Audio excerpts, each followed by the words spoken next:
Okay, let's now welcome my main speaker for tonight, Clancy.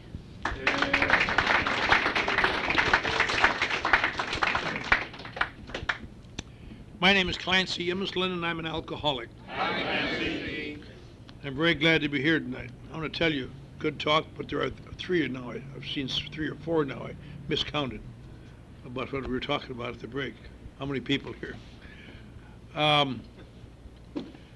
About 2 o'clock this afternoon, I was shooting across the highways in Oklahoma, trying to get to the airport in time for a 3 o'clock plane.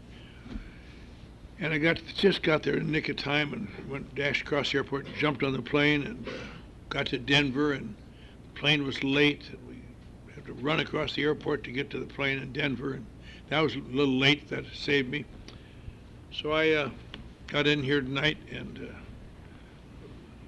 lady I sponsor, who's the city attorney, was kind enough to pick me up at the airport and whiz me here. And I was thinking, God, I really can't keep this up. And I thought, but no, Harley and Joe need some truth tonight.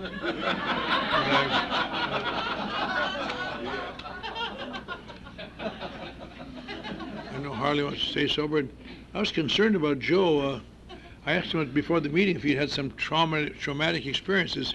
God, his hair turned yellow overnight.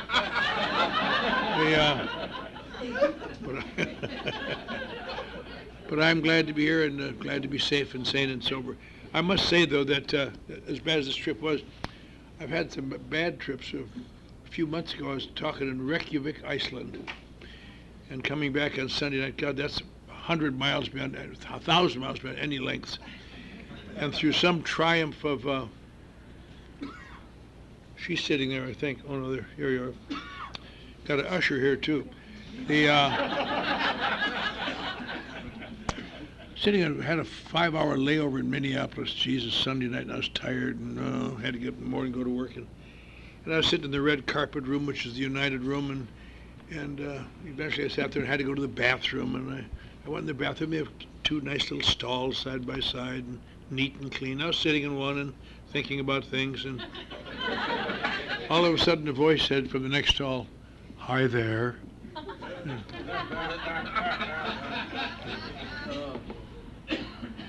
And pretty soon the voice said, "What are you doing tonight?" And I thought I better stop this now. So I'll tell you what I'm doing. I'm flying back to Los Angeles to see my wife and my children and my grandchildren and my great-grandson who lives with me. And we're a rather tightly knit group. Thanks a lot for asking. I figured I'd do it. Then there was a long pause, and the voice said, "We could really have some fun tonight if you wanted to." And I'm trying to be a nice guy, but that ticking me off. I said, you know, look, pal, I don't know what your orientation is, but you can have it and be happy. And I got my orientation. Why don't you just drop it? There was a long pause, and the voice said, "I'll have to call you back. This asshole in the next stall won't shut up."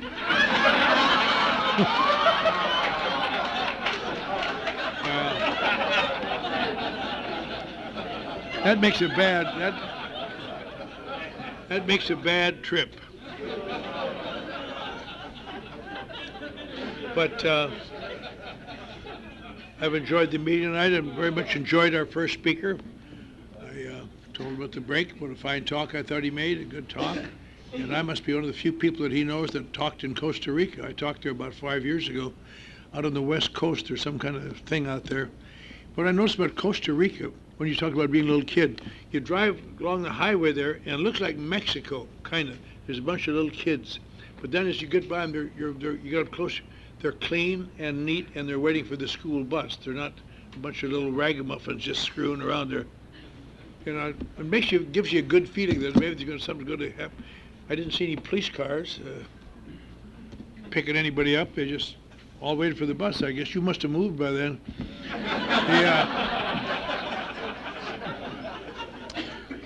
But like most of the people in this room, I'm the first speaker and all of us, I guess I used to drink, and I drank for a long time and didn't pay much attention to it.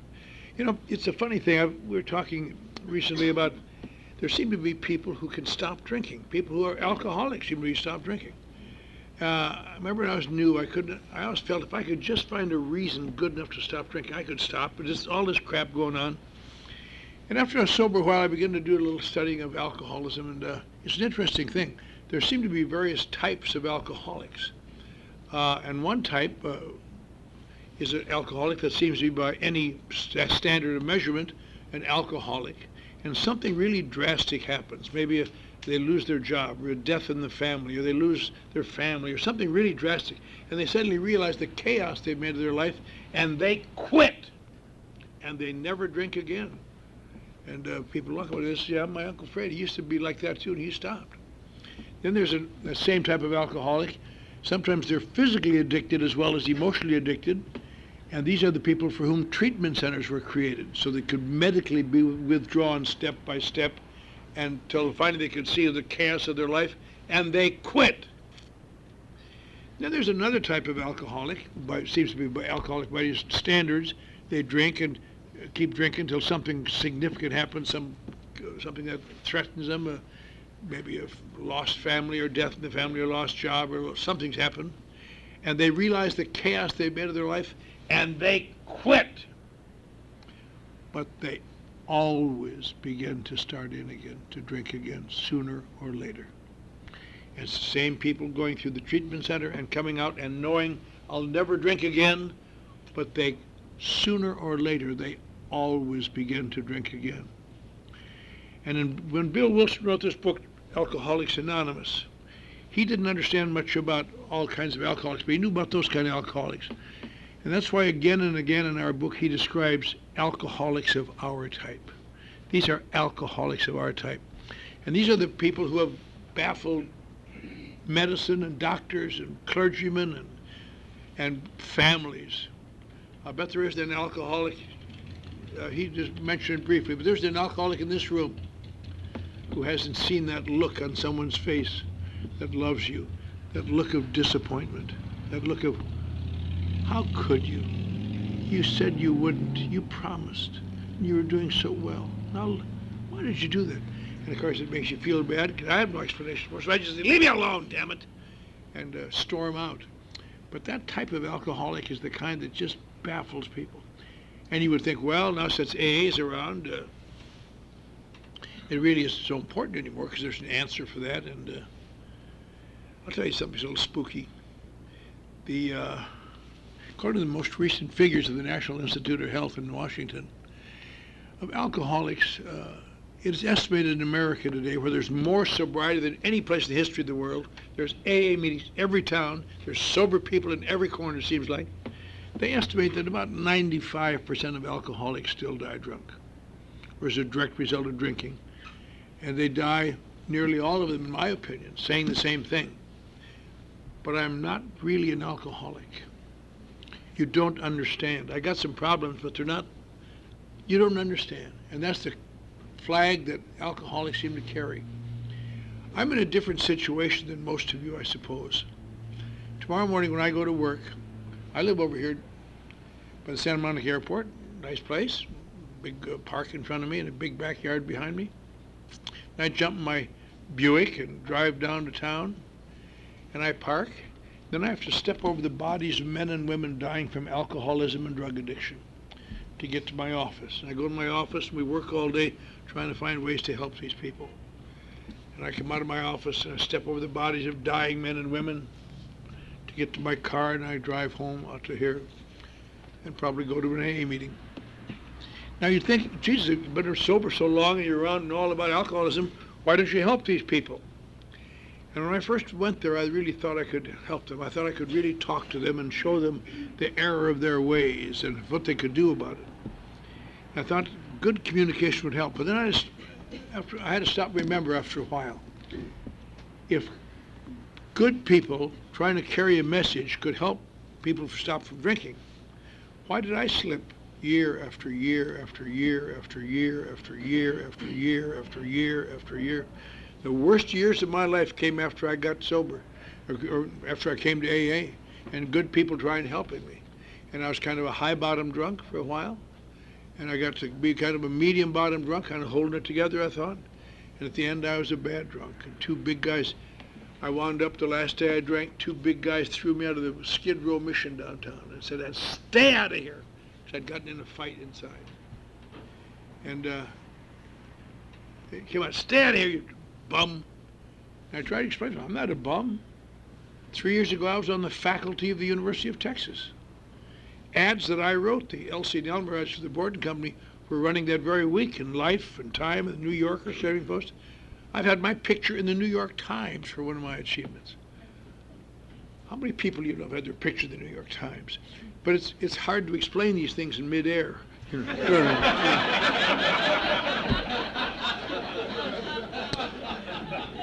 I started outside that damn old mission on a cold, rainy morning, and I had a terrible feeling. I'm sure it's a feeling some people in this room have had. I know that some of you had, because I know some of you have had it. The feeling that you suddenly realize there is no friendly direction. There's no place to go back to because they don't want you anymore. There's no direction that if you go long enough, someone will be smiling, glad to see you. And you really know you're on your own. And that is a terrible, terrible feeling. And I just stood there and I didn't know what to do, and I was sick. If some old guy would have come up to me that morning and said to me, you know, Slim, you're dying. You're down to 120 some pounds. You've lost your wife and kids. You'll never see them again. You've lost your career. Once upon a time they called you a boy genius. Now you can't even get a job washing dishes. You've lost everything you got. You lost all your clothes in that car you lost in Phoenix. I was supposed to be driving a car out to Los Angeles, and I got drunk and lost the car, never did see it again, and all my stuff in it. He says, you can't get a job because one of the things happened to me is I was looking for that car. I got in a beef with the guy in the street corner, turned out to be a cop, and he threw me in jail overnight. In the middle of the night, I vomited on somebody's bunk, and he kicked my front teeth out. And I had no clothes, just the ones I had torn, bloody, had my mouth swollen up, dripped a little blood. And he said, you know, look at you. You're an only child. They're playing our song. He said, you're an only child, and your little mother up in Wisconsin is no longer allowed to accept phone calls from you because your stepfather is so tired of watching you work on her emotions, so she'll go to the bank, to her tiny little bank account, and take out a few more dollars and send to you and hope it'll make you okay. Now you're dying. You've been going to AA off and on for almost 10 years all over the country. You sit in these meetings and smirk and think about these dummies and these losers and how you're going to sit there long enough to get the heat off till you get out of there, and you know you're not really an alcoholic. And now you're dying. And if he had said, why don't you go back to AA one more time and admit you're an alcoholic and do something about it before you die? And if a guy had said that to me, and if I were in a mood to be honest, I'd have to tell him, pal, you don't understand. I'm not really an alcoholic. I know there's something wrong with me. I know there's something wrong with me since I was a little boy. It seems like there's something missing in me, and I don't know what it is. But I know when people get close to me, they seem to recognize there's something different about me, and they don't seem to accept me like they accept each other. And I don't seem to fit in a lot like the other people fit in. And I feel different. I sometimes find myself feeling alone in the middle of crowds of people, lonely. How do you explain that to anybody? And feeling beneath people and resenting them, and sometimes feeling superior to people and having contempt for them, but never feeling equal to anybody. Just always I thought later, if I could describe, I couldn't have done it those years, but if we're supposed to go through life like this, it just seemed my life always was like this. Just different reasons, but it's always just off. And when I grew up, I thought I'd do something about it. I thought I'll grow up and do something about it. And I got working. I was a pretty good writer. I got working. My first job was as a sports writer, newspaper sports writer, covering baseball and football. And then my wife began having children at a remarkable rate. So I had to get a better job, and I got into advertising and public relations, and I wanted to do something with these emotions, so I spent thousands of dollars in psychoanalysis to try to get to the root of my problem. And I found out, I don't know what they do about psychoanalysis, but it always seemed to me, every time I went, I found some new way I'd been hurt, that I'd been screwed somehow. And it really made me feel pretty good. I realized why it wasn't my fault. I'd been hurt a lot. And I really found out a lot about my emotions. And it took me almost a year to realize, I really know what caused my emotional upsets, I think. but I still have them. You know, what's the good of knowing why if you still got them? What's the purpose of it? The only thing I could ever think of, maybe late at night in a bar and some big moose comes over and says, "I'm going to listen to you mouth off all night. What the hell's wrong with you?" Then you can tell him. I was repressed as a child by the Norwich. Oh. I read books. I did a lot of things. I read philosophy. I was raised in a very strict church called the Norwegian Lutheran Church. You don't see them around here much. I'll tell you why. A few years ago, I was talking over in Oslo, Norway. Incidentally, if you ever go somewhere, go to Norway or Sweden. Those are the two countries that I know in the world where everybody speaks English. They got started learning it in their first grade. It's really fun to be there. But after I got to talking, I told them my grandfather had come from up in Gudbrandsdalen, so we went up there, made a arrangement to go up there. And I saw the farm where he and his three brothers had come from. They told me about this big migration that left Norway in the 1880s.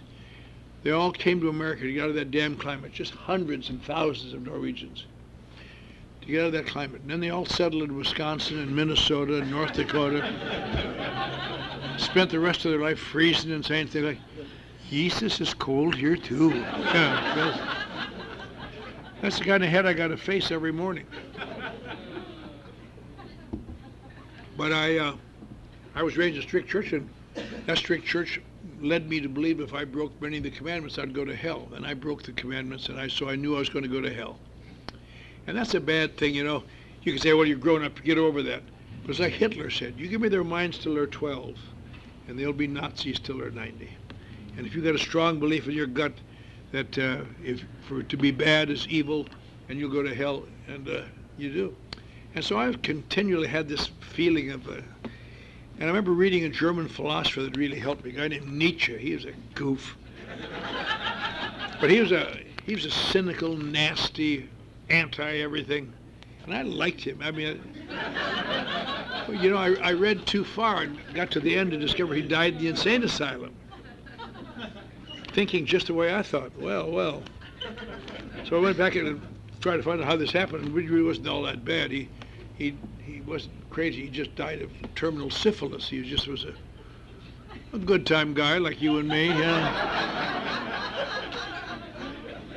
But one of his protagonists, one of his characters said in his book, "Why are you so concerned about God? God is dead. Perhaps he once existed to set the orbs of whirl, but look around you. There's nothing but natural law. There's chaos and anarchy. God is dead." I remember reading that thing. Now, that's good news. That's good news. Maybe I won't go to hell after all. And there's a very famous wall of a theological seminary in Chicago where it says, "God is dead," signed Friedrich Wilhelm Nietzsche, 1884. But unfortunately, beneath it, it says, "Nietzsche's dead," signed God, 1906. Yeah. Where's this young guy from Chicago? I want you to know, you know where the California group is? Downtown, Loyola? I spoke there Thursday night. I didn't see you there. Where were you? Oh, well. I want a note from your mother. Anyway, I did a lot of things, but the thing that helped me the most, when I was 15, I was a nervous, restless little kid up in Wisconsin, and I was having some problems at school, but the war broke out, and it gave me an opportunity. I told my mother one day I wanted to visit my aunt in Superior. She packed my little bag and gave me bus fare, and I took the money and hitchhiked to San Francisco. It just appalls me to think I was so young and dumb. I was about this tall and a face full of pimples, and I just stood at a street corner outside of Minneapolis, and a guy stopped and said, "Where are you going, kid?" I said, "San Francisco." He said, "So am I, hop in." Because he was in the Navy going back to a ship, and he gave me... That guy must have been a saint, because he bought my meals. There weren't any motels there, but he put me in a trailer court at night in the bed and listened to my crap. You know, I didn't know any better. I thought that's what happened when you hitchhike. I never hitchhiked before. You tell them where you want to go, and they get you there. That's no big deal. But I told him I wanted to be in the Marines and kill chaps, and he said, "You're a little small, kid. You look a little dumb, frankly, but you got to try to get in the Merchant Marine. They're really crying for anybody. They'll take anybody that's warm if they're 16. And he told me how to do this, and I got to, he dropped me off to Coast Guard office in San Francisco, And he said, fill out your application, tell me you're 16. So I went up there, I want to be in the merchant marine. He goes, here's an application. I put down 16. He said, well, you're only 16, kid. For God's sakes, we need your parents' permission. So I took it around the block, got my parents' permission. I've always been a sneak as long as I can remember. And they were crying. They gave me Siemens papers, right? They're temporary ones, but they followed them up, permanent ones. And they took me to the National Maritime Union, someplace.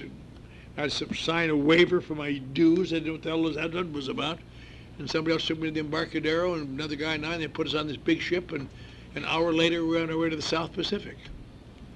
And it really was fun for about an hour. Kind of tailed off after that, but I was in a cabin. They called it a cabin. I knew it wasn't a cabin. Cabins have logs in it in Wisconsin. This was a room.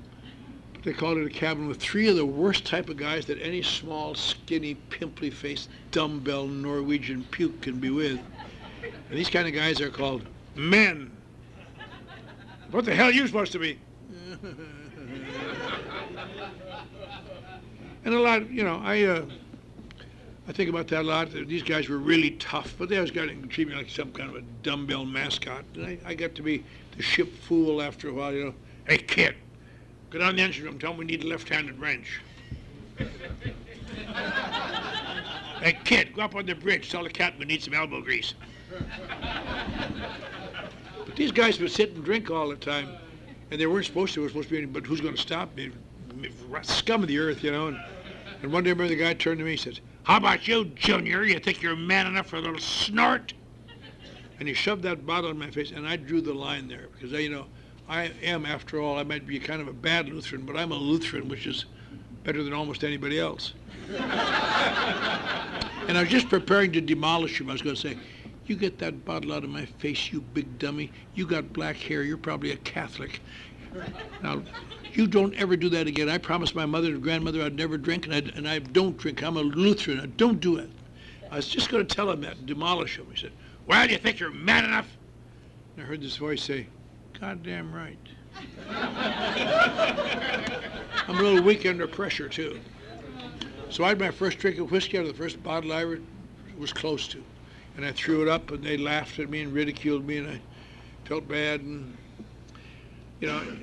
to this day, I don't know any feeling that's worse than public humiliation. God, that's terrible. People just make you feel bad, and you can't. I couldn't hit them. I thought later there was one thing I might have done. I'm glad I didn't think of it. It would have thrown me overboard, but I could have leaned over you. Yeah, take that. Just give him one in the old eye. But all the way across the Central Pacific, I'd sneak in one of these guys' sea bags every day to take a drink of whiskey. And I would throw it up, and I'd have to wipe it up, and I hated it. But I wanted so desperately for those guys to think I was a man. Nothing would have made them think I was a man, because I wasn't. I didn't know that. We were just coming into Pearl Harbor. I just saw the movie Pearl Harbor a few months ago. Terrible love story, but they had really recreated Pearl Harbor exactly the way it looked in the first part of the Second World War. And it was the day before my 16th birthday. I remember that. I was down there taking a drink of that crap when nobody's around, and it stayed down. And then I couldn't breathe. And all of a sudden, something strange happened. I found myself feeling significantly better.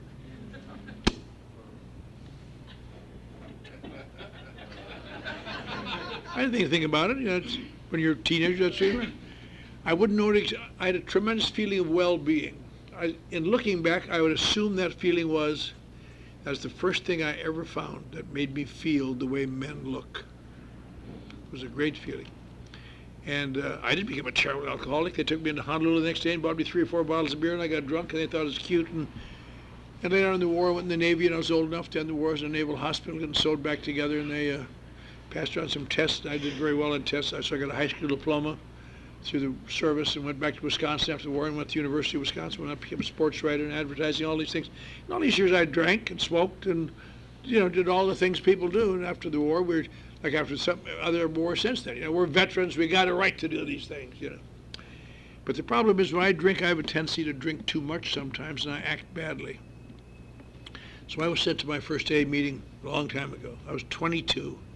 And, it's like being back in that ship again. Bunch of old fools sitting around a table. What are you supposed to be? You think you're an alcoholic?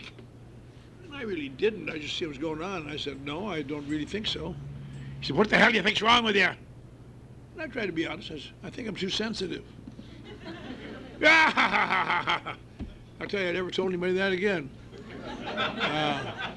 If you're working with a newcomer and he says something dumb like, I think too sensitive, don't laugh, because he may be trying to be honest for the first time in his life. But I went to AA off and on for the next few years. But the main difference between alcoholics and me is this. The reason I know I'm not an alcoholic is because the primary, I went to AA and just learned these things. An alcoholic is a person whose problem is alcohol. And once he admits his problem is alcohol, he goes to AA and he returns to God, and then eventually shows his gratitude by helping others. And that isn't me.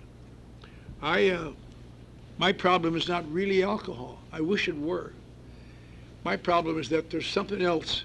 I stopped drinking anytime, again and again, but my problem is after I stopped drinking, sooner or later, some night somebody sneaks into my bedroom and puts an invisible spring in my gut. And the next day they start to tighten it. Then comes the restlessness, the irritability, and the resentment of being treated like a child, and just on and on. I know that a few drinks will get rid of that feeling. And that's why I drink. I don't know how to explain to people. I don't drink because I'm a drinker. I drink because I'm sick of feeling bad. Then I drink too much, and good people say, well, you have a drinking problem, you ought to go to AA. And you have to say, gee, thanks for the advice. But inside of your voice wants to shriek, but you don't understand. That's not me. Alcohol is not my problem. And I knew that. If you go to this meeting every Sunday night, for the next year, you'll hear 104 speakers. They'll all have different stories, different backgrounds, different experiences, different everything. But they'll have one thing in common in their talks. You heard it tonight twice. You don't actually say the words, but they're there. I used to drink, and my life was pretty painful. I came to OA and sobered up and cleaned my act, and now I'm feeling much better. And I could go for the drinking part, and I could, because I drank a lot, had a lot of problems, and I could go to A and get sober. But unlike alcoholics, it is when I get sober and clean up my act, that's when I feel bad. And I don't explain that to people. And hear all the people say, oh, it's so wonderful being sober. And so I just kept going up and down, and I had more children, I lived different places, and I'd lose jobs, I'd have emotional explosions, but I was a pretty good writer, so I'd get another job, and up and down. And then finally went down in Dallas one time and never came back up, and my family left me there, and they took back my company car because I'd cost them a big advertising account to Tracy Locke Advertising, and it was all downhill. And the only way I could get out of there was a guy let me drive away a car to Los Angeles. I lost that in Phoenix with all my stuff in it. And I got to Los Angeles where I didn't know anybody, and stood in the street corner down there with my mouth bleeding, and I knew, I don't know what's wrong with me, but God damn it isn't alcohol. There's something wrong with me. Remember the first time I heard him read chapter 5, I didn't pay much attention to it, but I heard a phrase in there that stayed with me ever since. There are those with grave emotional and mental problems. But many of them do recover if they have the capacity to be honest. I don't know if I have the capacity to be honest, but I don't recover. And I wanted to get out of the rain, so I asked where an AA club was. There turned out to be there's one on Wilshire and Fairfax. So I don't know where the hell that was. The guy said, Wilshire doesn't come out this far. You have to go up this hill to Hill Street, up to this hill to Hill Street, and then go over to Wilshire and walk west till you find it. And I did that. I walked, and I still remember that cold and sick, my mouth bleeding and raining. And I counted later in my car, that's 72 long blocks. That's a long way to walk when you're sick. And a woman asked me one time in New York, how could you possibly walk that far when you were so desperate? Of course, the answer is simple. That's the only time you can. If you had any alternative, you would do it, I'll tell you. But when you're on your own and nobody cares, you do what you got to do. I got to that club and just the same old crap, same old stuff. Turn it over to God. I hung around that club and still lurked. And that night there was a meeting. At least I had some cake. I had about 4 pounds of cake, so I could eat that. And they had a meeting on gratitude, and I almost puked it all up again. And this went on for days. I wound up sleeping in an abandoned car in their parking lot. If you can imagine out here in your parking lot, a guy left his car there, and I remember thinking, maybe I'm dead. Maybe I'm dead. Because this just day after day being so sick. And feeling terrible and raining and no place to go, and every day somebody talks to me about AA and Jesus. And I had no idea that'd be my sobriety date. Didn't intend for it to be, didn't want it to be. Because when I stay sober too long, bad things happen. You know, like I said, I always thought if I could find a reason to stop drinking, I would. And I had the best reason you could have. One year, I used to go to jail a lot overnight. I'm no big felon, but I have a tendency, I have a need to counsel police officers when I drink. I go to jail overnight. I usually get out in time to go to work. But so one night I got out of jail at 6 o'clock in the morning. I felt kind of ashamed. I'd acted pretty badly the night before. And the guy was there, a friend of mine. I really didn't come down and greet me. He said, "You should have stayed home last night." "Oh, I know. Geez, that cop was a puke." He said, "While you're out drunk, your little son died, and we couldn't find you." I felt so bad. God had 4 little girls and 1 little boy, and he was the idol of my eye, I'll tell you. And I almost went crazy. I remember going up to Wisconsin and burying him. And when we buried him, when nobody was looking, I put my hand in his casket. I said, "John Imislund, this will never happen again in our family. I promise you I'm done. And I'll take care of your sisters, and I'll take care of your mother." I went back to Texas where I was working then, and kind of like a post-Easter thing. Someone had died, but it was for a good cause. I mean, for the purpose, saved our souls. And we got along well, and my kids and I started doing things together. First time in a long time, and everything's feeling good. And it really worked. But one night, somebody snuck into my bedroom and put an invisible spring in my gut. And the next morning, started to tighten it up. And then it started again. A little edgy, a little irritable, and a little tired of it being treated like a child. I'm not a child, and just edgy and cross. And my daughters, who I was doing it for after a while, a few days, their noise began to bother me. "Mary, take your sisters and go to your room. For Christ's sake, let me alone. I'm sorry, we'll play tomorrow." And just hate myself for being like that. And the job I liked, I didn't like anymore. There are a bunch of jerks up there. They don't like this Texas, they're windblown. And I thought to myself, that's God for you. Killing my son to punish me, you rotten son of a bitch. Just terrible. I only knew one way I could cut that, and that's take a few drinks. But when you're taking a vow in your son's casket, you can't drink that. And one day my wife took the kids to church, and I just parked the car in the garage and hooked up a hose and the exhaust pipe, went to sleep and died. And it just happened to be a neighbor who happened to be sitting at a coffee bar drinking coffee. I saw me go in there and heard the motor run, and I didn't come out. After a while, he ambled over there and found me dead in the car, and they pulled me out and beat my chest and rushed me to the hospital and determined I was seriously mentally ill and committed me to the state insane asylum at Big Spring, Texas. Now, that's how I get when I stop drinking, folks. That's not an alcohol problem. So, you know, whatever my problems are, they're not like they talk about these simpleton AA meetings. That's why it's kind of amusing and amazing for me tonight, you know, just coming over out here, driving over here this night, thinking how remarkable that is. That was a long time ago. And I'm coming over here because the only thing that I really have come to believe in wholeheartedly in my life is Alcoholics Anonymous. And I already knew all about it the day I got sober. There's nothing new. And what happened this time, I felt so bad. I guess, what caused that? I felt so bad that it was raining, and if I didn't, you know, I let some of these idiot AAs tell me what to do. Guys I wouldn't let mow my lawn, for Christ's sake. And now they're telling me what to do.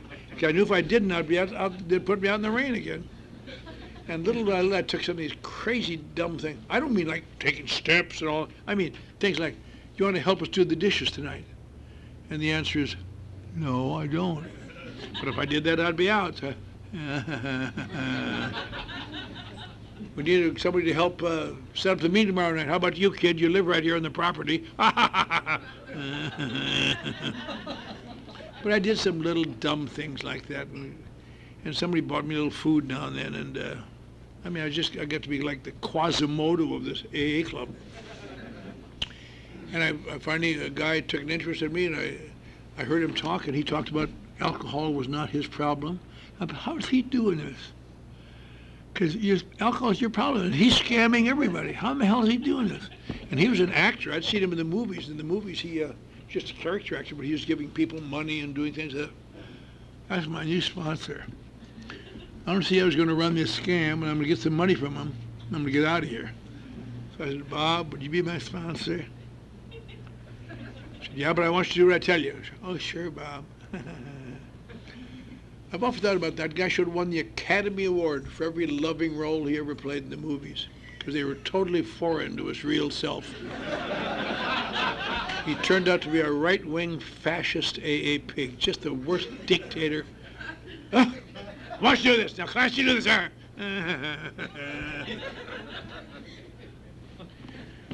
I think what would save my life quickly was that I was sober 2 or 3 months, and I'd been out of the abandoned car, but I was staying with somebody, and his wife made me leave because I accidentally put out a couple of cigarettes on the rug. And I was back in the abandoned car again. I had a little job, and I had a day off on a Wednesday, and I was in the AA club parking lot, and I went to the noon meeting. I always like noon meetings because that's where you find the real philosophers of AA. Nobody's got a job, but they all know insights and understandings, and if they're really lucky, they could borrow enough money for a bus fare home after the meeting. And they're talking about the first step, and that's my point. I can't take the first step. I decided I was feeling so good, I decided to be honest. I can't take the first step because I'm not really an alcoholic. I wish I could, but I can't admit I'm an alcoholic because my problem really isn't alcohol.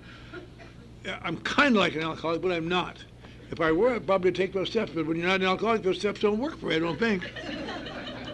And I gave an honest talk, and about 10 seconds after the meeting, somebody snitched me out to my sponsor again. Here's what he said today, Bob. And I got a seminar for the next couple of weeks from my sponsor, the manager of the club. And I'm going to try to synthesize it into 3 or 4 or 5 minutes. Maybe it'll help you new people, maybe it won't. But it boiled down to something like this. Well, you can't admit you're an alcoholic, is that right? That's right, Bob. I wish I were, but I'm not. He says, where in the first step does it say you're an alcoholic? It doesn't really say so, Bob, but that's what it means, and you know it, and I know it. She says, why don't you just read the black parts on the page? It says, read what it says. We admitted we were powerless over alcohol. Do you think you're powerless over alcohol? Not really. He says, what do you think powerless? I said, gee, you hear these guys talk in meetings, they get drunk and rape nuns and fly to Hong Kong and hold up banks. And I'm just a good guy that's been hurt a lot, Bob. That isn't what it means at all. That's podium talk. He says, and all the drinkers, as long as they got history, 8 or 9% of drinkers have an unnatural reaction to alcohol. They don't know it's an unnatural reaction to alcohol because they have nothing to compare it against. What do you think this unnatural reaction is? I said, makes them stay drunk and act crazy, I guess. Nah, I said, that's podium talk. Much more subliminal than that. The unnatural effect of alcohol on this body is it does something special for them that it doesn't do for most people. It almost instantly alters your perception of reality. It almost immediately changes your relationship to the world around you. It fills holes you don't even know you got. They're there. I said, yeah, I know that. What's the big deal about that? He says, you don't understand this, kid. It doesn't do this for most people. I said, doesn't? I thought it did for everybody. They just were better people now. Nah. He says, for them, that's why they're not in this meeting and you are. Because it does something special for you. Now, well, what's wrong with that, Bob? Jesus, to feel good, is there something wrong with that? He said, well, you're going into a kind of a fantasy little by little. And the problem is for people like us, if alcohol does this for you, eventually you lose your ability to decide what you're going to do, how it's going to turn out. Whenever you start to drink, it's like playing Russian roulette. And you can, when you're young and strong, you can win some games, What a night, click. Had fun last night, click. Boom. I'm staying out of Lefty's bar. That's a bad bar. But he says you get a little older, kid, and go along a little further. Some sinister force puts more and more shells in that baby. That's all. And they wind up like you. Boom. Gee. Boom. Oh. Boom. There's a click in here somewhere. Boom. All you got to admit is that you can't really control your drinking. I said, but Jesus, Bob, I've drank sometimes and I didn't get crazy. He said, look, it doesn't mean that. It means you don't know when it's going to happen. You may have 4 or 5 drinks and go home and go to bed. You may have 4 or 5 drinks, go to Mexico. You may have 4 or 5 drinks, fall in love with an 89-year-old woman on a walker and stalk her. I did have some bad luck, Bob, but even so that I say the same that physically I got this. But that is not the reason my life was unpleasant. I hear these guys talk, they're drinking cause their lives to be unpleasant. I drink because my life is unpleasant. If I could, if my life got as good as those guys did, it would be, my problem is not caused by drinking. He said, why don't you read what it says? We admit we're powerless over alcohol, dash. In the English language, dash means end of thought, beginning of new thought. Now you must also admit that your life's unmanageable. Do you think your life's unmanageable? Not really. He says, you're living in an abandoned car out here, for Christ's sake. And I said, he said, I'm just kidding you, kid. Out in Malibu, he said, the richest man in North America, maybe one of the richest men in the world, sits in AA meetings 4 nights a week. And he could afford to buy all the treatment centers and all the counselors and all the doctors and all the psychiatrists and bring them to his house. Instead, he sits in AA meetings. I said, why do you think he does that? Beats me, Bob. He says, because he's discovered he's an alcoholic. And if you're an alcoholic, that seems to be the only way you can get continuing comfort. I said, Jesus, Bob, how come? He said, well, we're all born and grow up and have childish emotions. We grow up because you have crisis and conflicts, and we work through them. We find ways to get, it's called maturing. You mature in the world, you get a little older, and you learn more things, you discover things about growing up and so on. But some of us are very fortunate, or we think we are. Somewhere along the line, we find when it gets really tough, there's a conflict, I can take a few drinks and get away from it. If there's some really problem I can't deal with, I have a few drinks and get away from it. And it's great. And I go and make an end run. But the problem is when you get to the point now where you got to stop drinking, now you got to go to reality. You got to go to sobriety. And you find it to be quite unpleasant. Why do you think that is? I said, I don't know, Bob.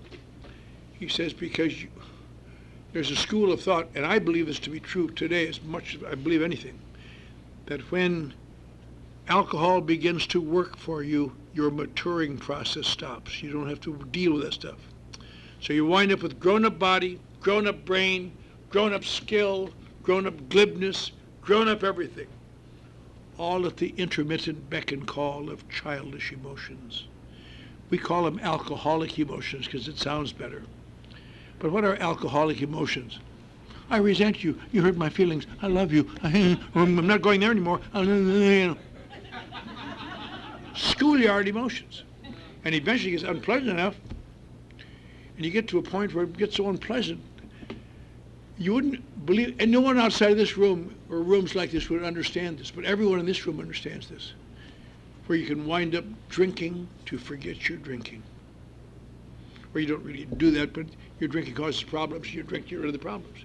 And you drink till you have to stop. Then you stop till you have to drink. Then you drink till you have to stop.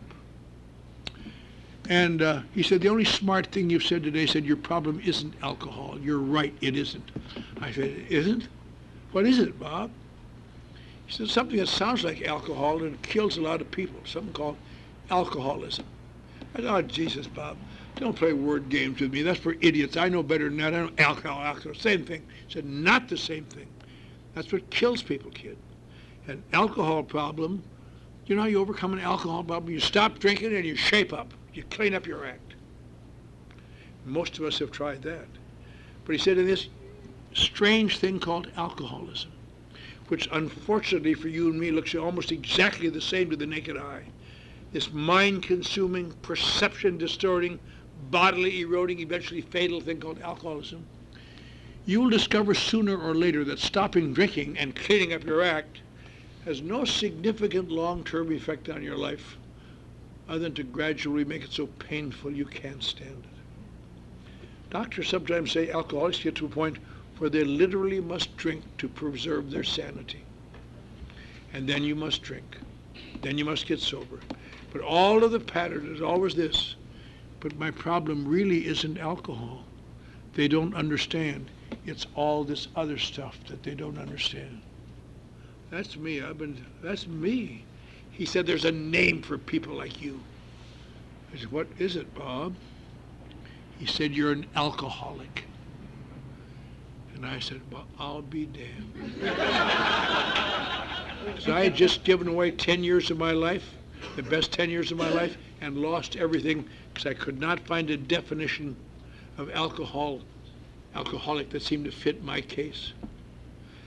And I guess what I did that day, without being aware of it, I conceded to my innermost self. I didn't know that I was doing it.